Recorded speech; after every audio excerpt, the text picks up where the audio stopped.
What's going on, guys? Welcome back to another video here on the Samurai Sports Network, and today we're going to be talking about the end of the NFL draft for the Miami Dolphins, and we're going to talk about a couple points here. I'm not going to go over every single player, but I am going to kind of touch on a couple points. Obviously, we have the second tight end that the Dolphins take. You have Kalen Ballage that the Dolphins pick, as well as the kicker. So I want to touch on all these points, and those are really what... Ooh, I'm getting the hiccups. That's really what I want to focus on, not just the whole thing. So we get into, we went over Minka Fitzpatrick, we went over Jerome Baker, and Mike Gesicki. So with that, we go into Durham Smythe, Kalen Ballage, Quinton Poling, and then that kicker that we drafted. I forgot his name, but then we get the kicker, right? So I'm going to kind of just go over a couple things. Quinton Poling, I think, is a ranging linebacker. I think he'll be fighting with Jerome Baker, which I think brings competition, which is something that we've needed out of our linebacker core for a very long time. They haven't been able to compete. Now with Quinton Poling and Jerome Baker and Raekwon McMillan and Kiko Alonso and Stephon Anthony, whether you think that they're top tier linebackers or not, of course, besides the fact that everyone likes Raekwon McMillan, they are all going to be fighting for linebacker spot, which is competition, which is something that we need. We need to find the best of the best, the cream of the crop, not sticking with what we have because the rest of them can't compete. We need guys that can compete. I feel like Quinton Poling can compete, and I think that he will definitely compete with Jerome Baker and Kiko Alonso and Stephon Anthony and Mike Hole and, yeah, everything pretty much. So that's nice. We're going to have some competition. The second thing I want to touch on is Kalen Ballage. A lot of people really were both ways with the Kalen Ballage pick and the Durham Smythe. Once these two picks were made, Durham Smythe being the first and then Kalen Ballage, so 123 and then 131, they were not happy. A lot of people basically took this draft and tore it apart once Durham Smythe was drafted, and then right when Kalen Ballage was drafted, it was half and half. It was half of us really loved it, and the other half were super pissed off. So it has different sides of it, different sides of the spectrum.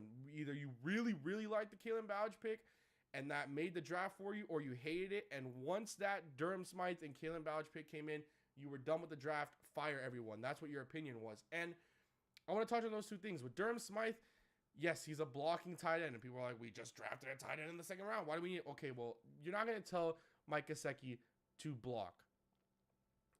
He's not a blocking tight end. He is a receiving tight end, a down-the-field threat tight end.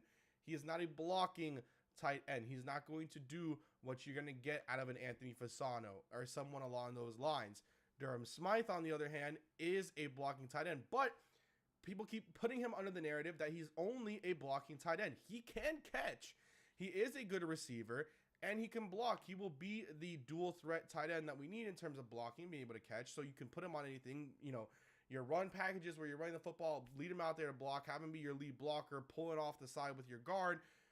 Or you can use him as a tight end in your two tight end sets, because although people will be looking at, Albert Wilson or Danny Amendola or Devontae Parker, Kenny Stills, Mike Gesicki, you can have this guy who is also a catcher. He can catch the ball, which is nice. And then when it comes to Kalen Ballage, everyone keeps harping on his, I believe it was 7 touchdown game or 8 touchdown game. And people are so big on that. Oh, he only had one good game. The guy's got a lot of potential, and he can run, and he can also run with some power. I mean, I've seen a little, some clips that he can run with some power. And I think that he's kind of the guy that the Dolphins need as that Damian Williams filler spot. Because although Williams was a great catcher out of the backfield, he wasn't a true running back. He wasn't a true runner of the football, unlike Kalen Ballage is. So he can still receive out of the backfield, just like a Kenyon Drake. But now you have two core runners of the football, and they can both learn from Frank Gore, which helps perfectly for the Miami Dolphins. You have your 3 running backs for the year, and we already know Kenyon Drake can produce. We already knew Frank Gore can produce, still at this age at 35 years old. Now you get them both to teach Kalen Ballage. In my idea, slam dunk, perfect pick that we could have had just for right then and there. Then, really, I talked about Quinton Poling. The kicker, I think we should have drafted Eddie Pinheiro. Not even just as a Gators fan. Look, I'm wearing my shirt. Not just as a Gators fan, but Eddie Pinheiro was the clear-cut best kicker in this draft. This guy, I hope he proves me wrong. He's got a big leg. He's got a huge leg. He's not that accurate of a kicker. Hopefully he proves us wrong. They brought in some competition for him, but Eddie Pinheiro should have been the pick. Unfortunately, he wasn't. But this video should go live at 5:30 p.m. Eastern Standard Time. Hope you guys did very much enjoy this video. I will see you guys next time. And as always, peace.